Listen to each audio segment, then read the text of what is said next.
hello, everyone. It's your girl, Gabrielle from A Step Ahead Tutoring Services. We are at episode number 13 of Hot Topics, the Big One Three. This is where we talk real talk about things that are happening in education, employment, mental health, social services, physical health, whatever, anything that is considered steamy. So, our topic today is about bullying, and we have a repeat guest today. So, his name is Malachi Davis. So, I'm going to just give you a little bio about him just to refresh your memory on who he is.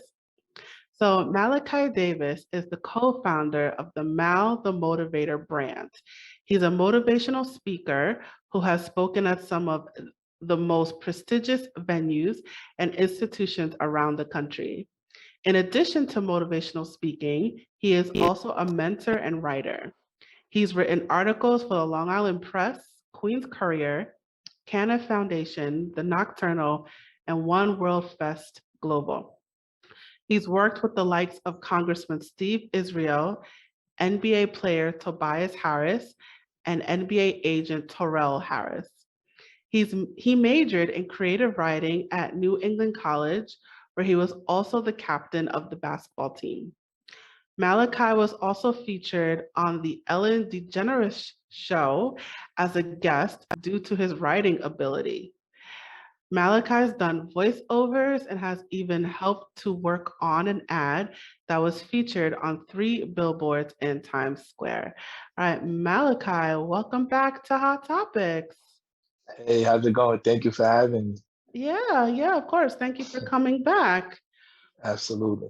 All right, so today is a little bit of all topics are serious, but this is I Mhm. think, a particularly more serious topic on bullying, Right, and you have an interesting perspective on it.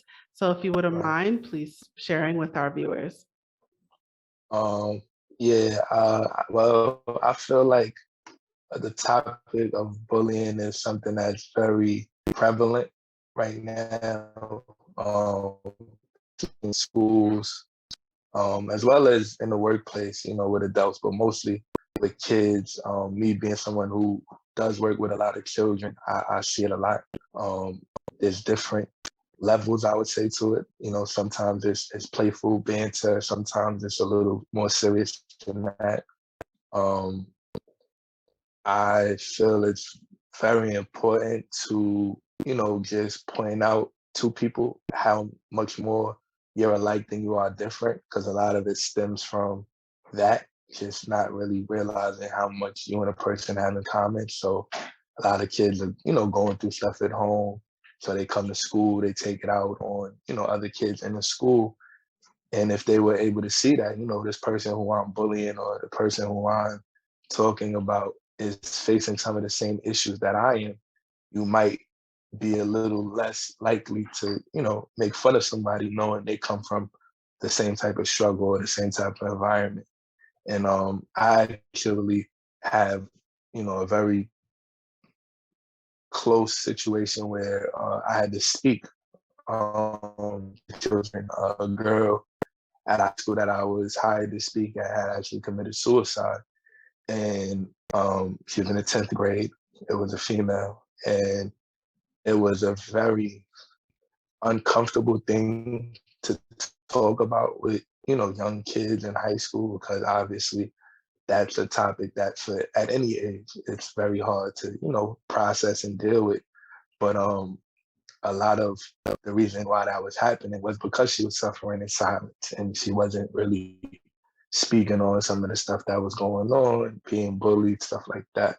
And I just feel like we live in a time where I believe things are a little different in terms of like the sensitivity level and,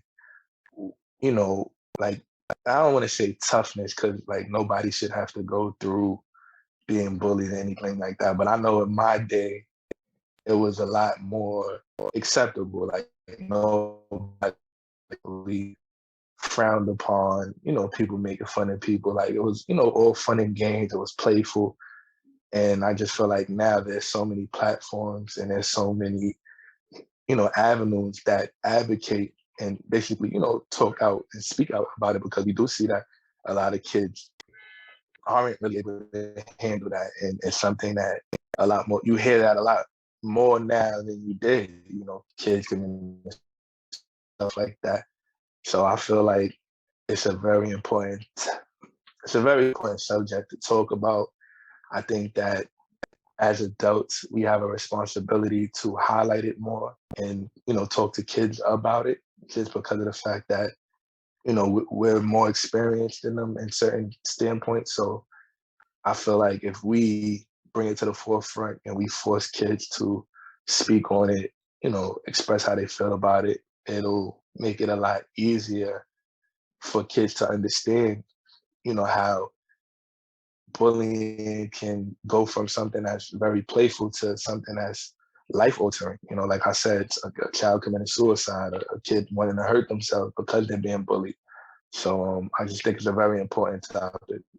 Right. So you were talking about how serious it is, and you brought up an important point about the kids that are committing suicide due to bullying. So can you talk about the different types of bullying that exist?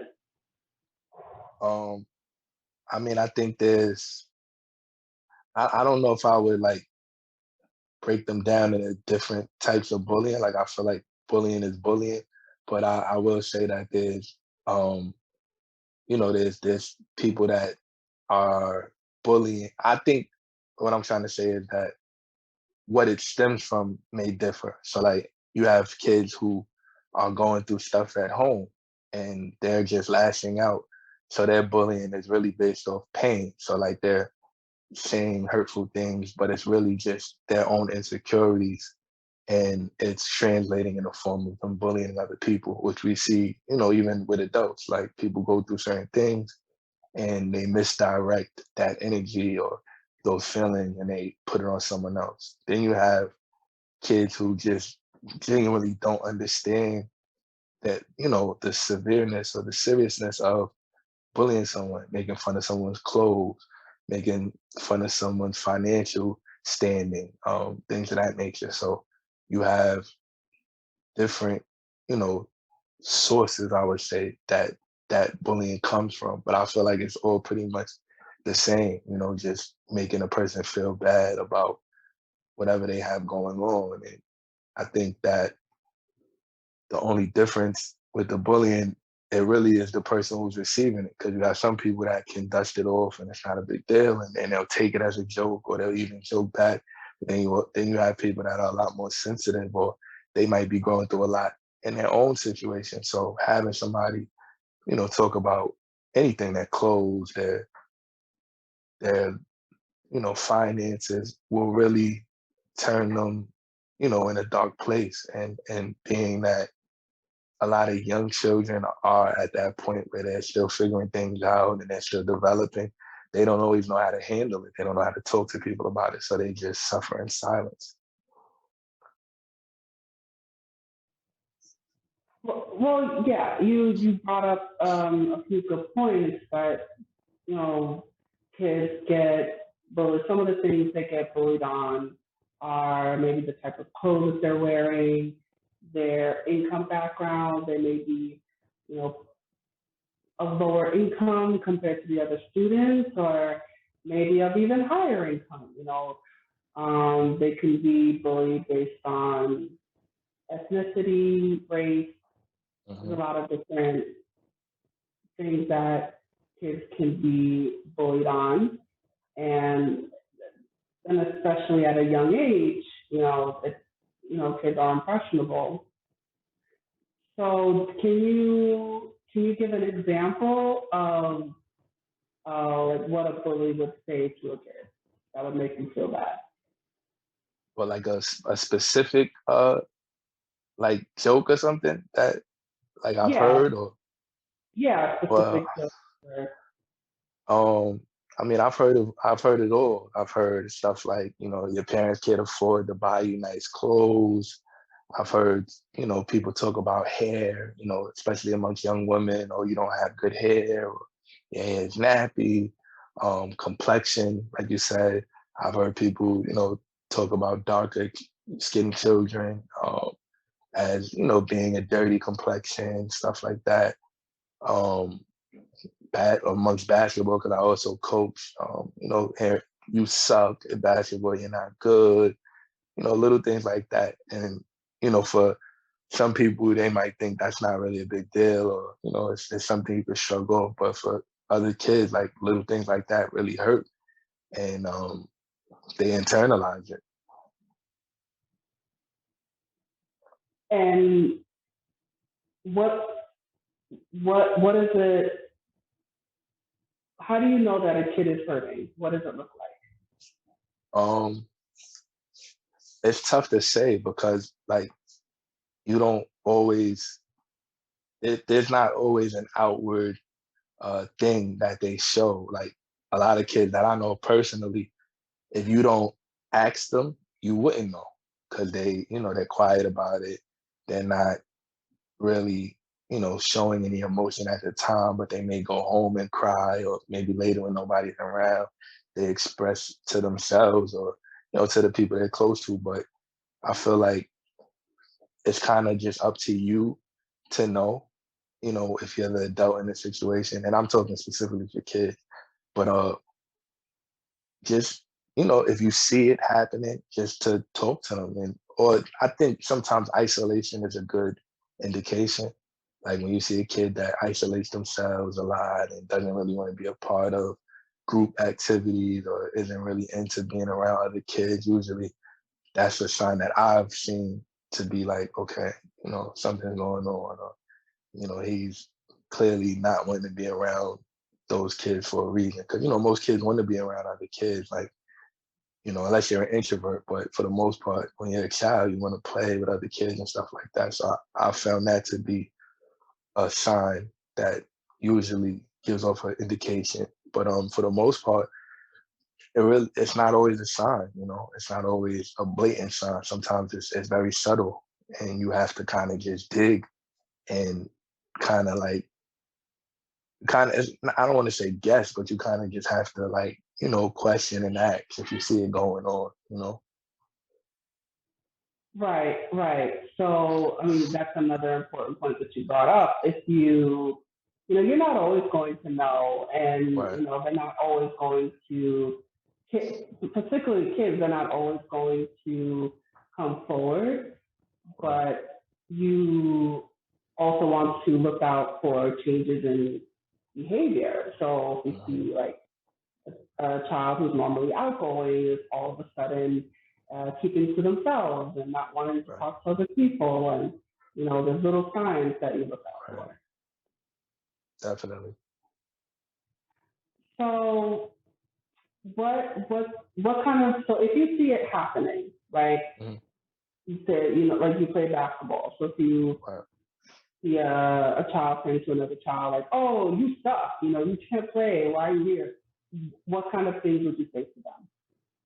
Well, with me, I have a very low tolerance for bullying.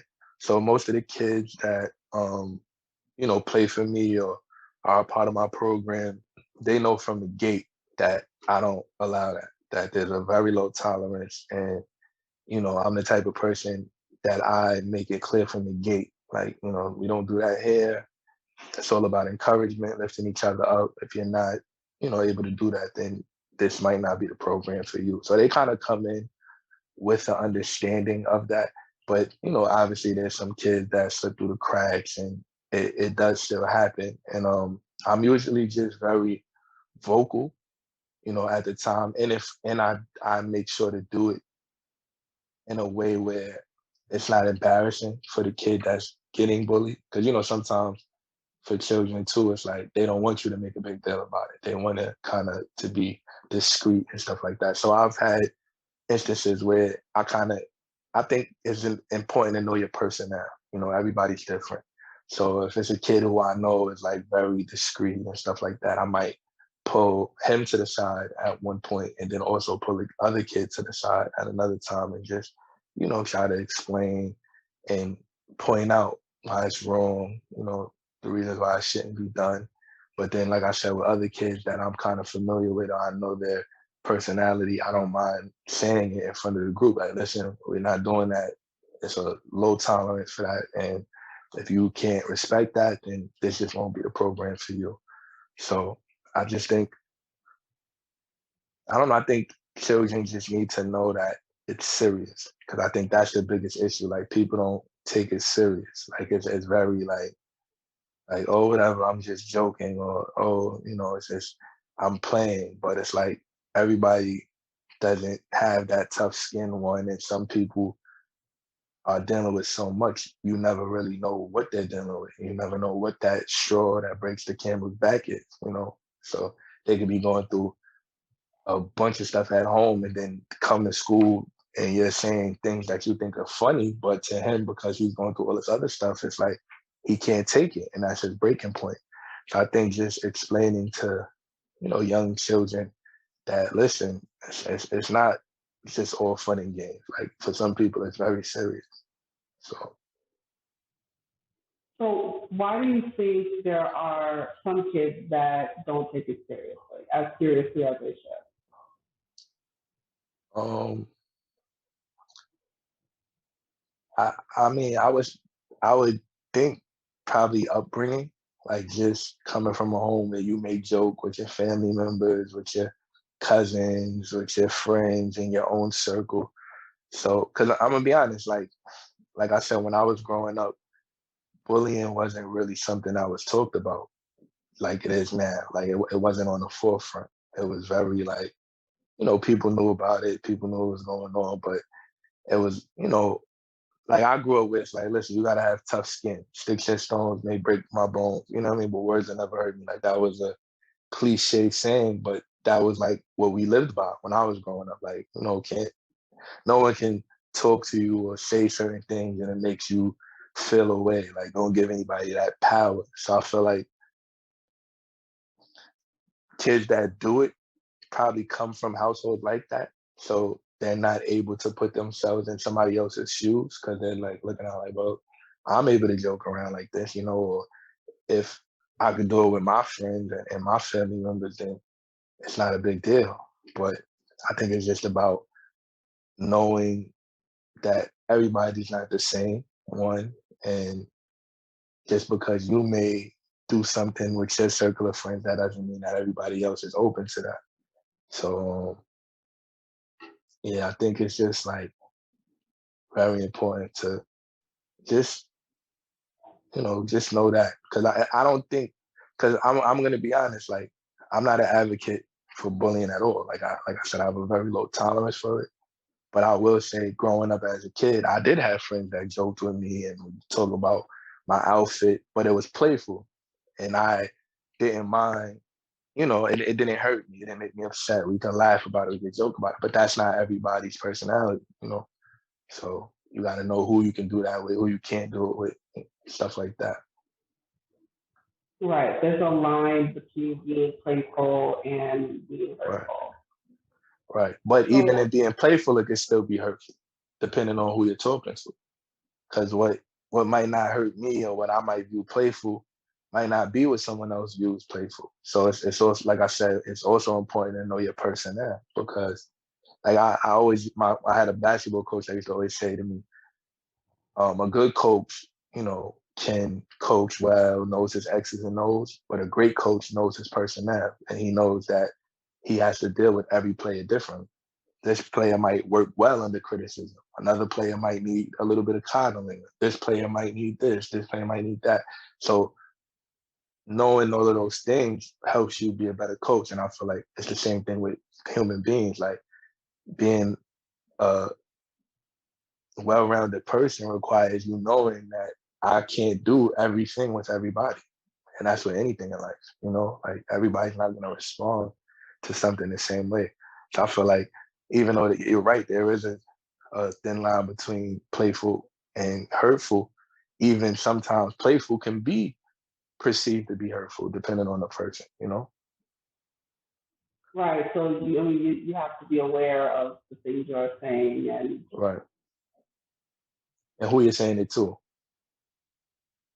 right. But I guess to play devil's advocate, like Right.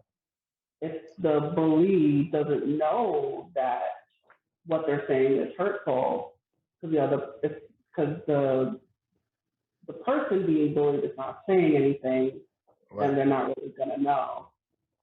100%. So is it safe to encourage the people being bullied to speak up? Definitely. And I think that that's what's a lot different now than it was back then. Like, I feel like we were encouraged to, one, speak up, but also we didn't, like, I don't know, because I don't want to say like kids today are being coddled and stuff like that. Because like I said, I don't want to make it sound like I'm saying, kids are too sensitive, because I feel like it's important to be able to be sensitive and be able to, feel and if you're a sensitive person, there's nothing wrong with that. But I do feel like, you know, when you don't want to make it a crutch where a kid who's being bullied is gonna feel uncomfortable to speak up, and he'll never speak up because, he's being told like, oh, it's all right, or it's, I don't know, it's like a very thin line, because I do think it's important to teach kids to be more cognizant of what they say and what they do. But I also know kids are going to be kids. And like I said, growing up in an era where that was regular and that was just playful banter, like I feel like a lot of it has to do with your own upbringing, and like I said, I had no problem saying to a friend, like if it went too far, I would express that. Like, all right, listen, it's a little too much. So I feel like you're right. It's about also empowering the kid who's getting bullied to know that his voice matters, that he has the support of others, and it's okay to speak up. Like if you feel, even if it's not publicly, if it's to the side, if you feel like you might have to tell somebody else to be in the middle and kind of be like an objective, person, then cool, but definitely don't just let it go unheard. And I think that is important because, like I said, a lot of kids suffer in silence and they don't say anything to anyone. Right, absolutely. We definitely want to empower those kids to speak up, because when you don't say anything, Mhm. it's likely to continue. Right, definitely. So what about parents, or what do you think what do you think their role is in terms of preventing bullying, stopping it, intervening when it happens? Well, I think it's important on both sides. So if you're teaching your kid not to bully, to be, cognizant of people's feelings, then you also have to teach your kids to be strong and uplift them, because I think that goes a long way as well. I think I came from a household where I had a mom, an aunt that always made me feel good about myself. They told me that I was handsome. They never belittled me. They always spoke positivity, into me. They didn't ever, make me feel less than what I was. And I think that made it a lot easier for me not to take things so serious that other people said, because in my household I was being, taught that, I'm more than enough, stuff like that. So that there was not really anything a person could tell me to make me second guess who I was as a person or make me sad. So I think as parents, it's important to uplift your children, let them hear words of, affirmation, constantly remind them, because I think a lot of children need that, just constant reminder, especially at a young age. Like I said, where they're impressionable, they're still learning, they're going through puberty. So to have, people in your household lifting you up definitely helps. Obviously that's not always going to be the answer, but I do feel like if I'm speaking for myself personally, I know that helped for me a lot, because like I said, I grew up in an era where kids were very harsh, but it was playful, and I didn't ever take it too serious. I didn't allow it to, break me down emotionally, anything like that. But part of it had to do with my upbringing and feeling how I had high esteem for myself, So I feel like all of those things are important. But again, also teaching your kids not to talk about people and just teaching them to be more aware of people's feelings and how a little joke can go a long way, and a little joke can turn into something that pushes somebody over the edge. And you don't want to be the person that does that, especially unknowingly, if that's not even your intention. But it's very possible for that to happen. So I think just making kids aware of that it is very real. And not sheltering your kids from certain things, like telling your kids, listen, children do commit suicide. That happens. It's a very real thing. Because I feel like sometimes when we shelter kids and coddle them, they're not aware of the realness of certain situations, So just painting the picture for them, letting them know that does happen, from bullying, something as simple as a joke. So. Absolutely. Absolutely. So what about when they find out that their child is being bullied? What should they do? See, I don't want to say like what, because everybody's different, but I know like me being a parent myself, my daughter's 3, but if she was older and that was something that happened, I would do a few things. First I would encourage her to speak up. I would tell her that you have to protect yourself first and foremost. Nobody's going to protect you better than you can. So if you feel it's getting out of hand, if it's hurting your feelings, then you have to make it aware. And you make the person aware of it. You tell it, you bring it to their attention. If it doesn't stop, then you have to go to the administration, the teacher, whoever, and let it be known. Listen, I tried, whatever. I spoke to them, but I also feel like my job as her parent is to lift her up and to teach her that, words only have power if you allow them to, and a person can only break you down if you give them the power to do that. So if you believe what they're saying, if you're listening to what they're saying.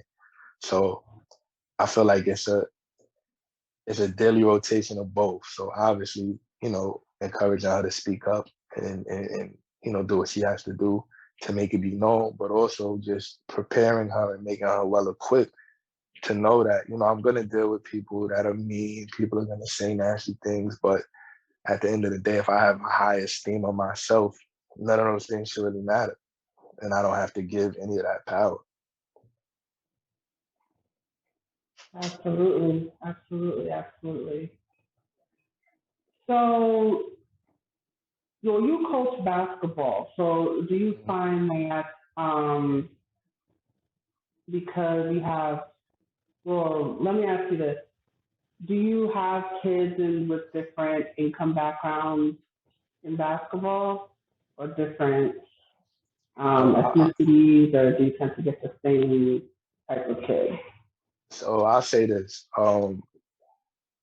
It's a little bit of both. So I used to coach at a basketball camp out in Long Island, specifically Brookville, Long Island, which is one of the wealthiest zip codes in America. So like the kids that I coached there were like very sheltered, very sensitive. So like I used to have a lot of, issues with bullying because I feel like those kids were so sheltered. They weren't accustomed to like that type of stuff. A kid telling them they sucked or like stuff like that.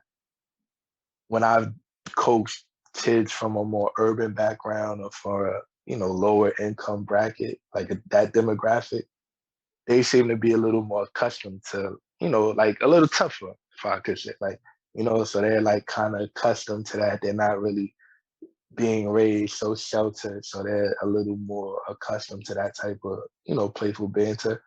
So I've kind of, seen it from both standpoints, um, separately. And then, yes, I've also had teams where it was a little bit of both, where you had, the kids who came from one, income background and one demographic, and then kids from another. And to be honest with you, the team that I had like that, there really wasn't any issue. Like I didn't see really much of that taking place. Like there was a lot more camaraderie, believe it or not, even though they were so different. But when I dealt separately, like just like honest to God, the most I've seen it was when I was dealing with the wealthier kids. Like there was a lot of, and I think it was because it would be like silly stuff, like it wouldn't be anything facetious being said or anything that I would say like, this person's trying to really hurt your feelings, like little simple things. But because those kids were so sheltered and so much more sensitive, like it would really like hurt them. You know what I mean? So like I would have to do it. And they were younger too. Like at that time, I think the age group that I had was like fifth grade and sixth grade. So they were like really young kids too. So I think also age has a lot to do with it as well. But yeah, like I definitely saw it like with them, with the young, more affluent kids. Okay.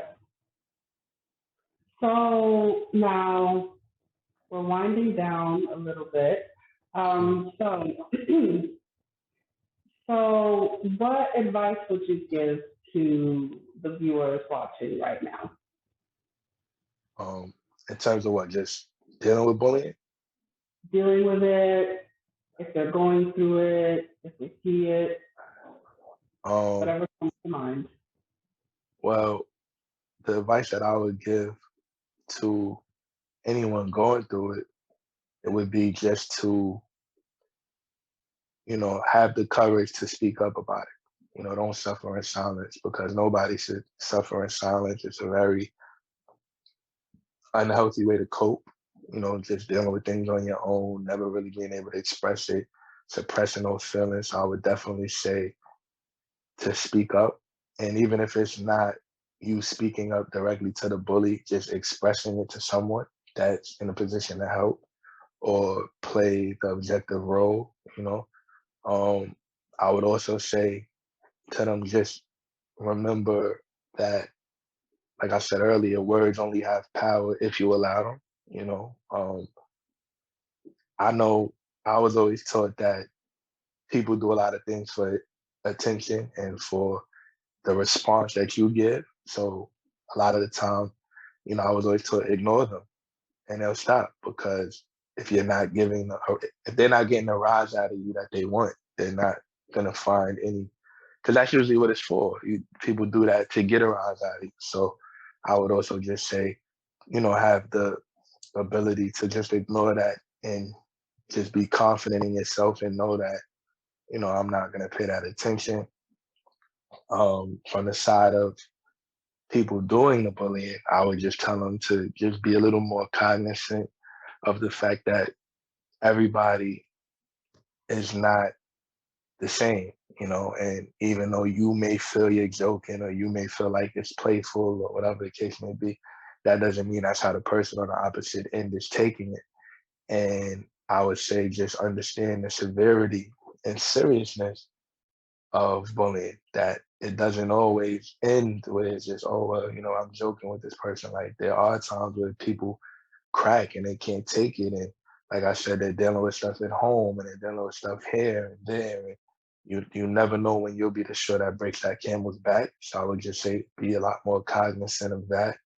Um, and to the parents, I would just say talk to your children as much as possible, because a lot of the times you don't know what's going on and they're not sharing it with you. And it's good to stay on top of those things, because to speak on the situation that I actually had to speak to the student body about, the young woman who committed suicide. She kind of suffered in silence to the point where she had a brother that attended the same school, and he was totally unaware that she was going through all of the stuff that she was going through, as well as her parent. So I feel like it's very important as parents to just talk to your kids and give them the forum and the open space to where they feel comfortable coming to you about anything. The advice that I would have to give would just be, obviously for the kids getting bullied, I would just try to empower them and encourage them to speak up, whether it be to the person doing the bullying or whether it's someone that can be a mediator and, be objective and help both sides to see, either that it's not a big deal and you don't have to take it and internalize it, and just to explain to the other person, everybody's not willing to joke a certain type of way. And you have to be cognizant and respectful of that. And as far as, the people doing the bullying, I would just tell them to be more aware of how you can affect someone. Like I said earlier, you never know when you'll be the straw that breaks the camel's back, and you don't want to push people over the edge. You never know what they're going through in their personal life. And in terms of parents, I would just say be in tune and make sure that your children feel comfortable speaking to you. Have an open line of communication where you can always be aware of what's going on in their lives, because so many kids do suffer in silence and people are totally unaware of what's going on with their kids, and they don't know until it's too late.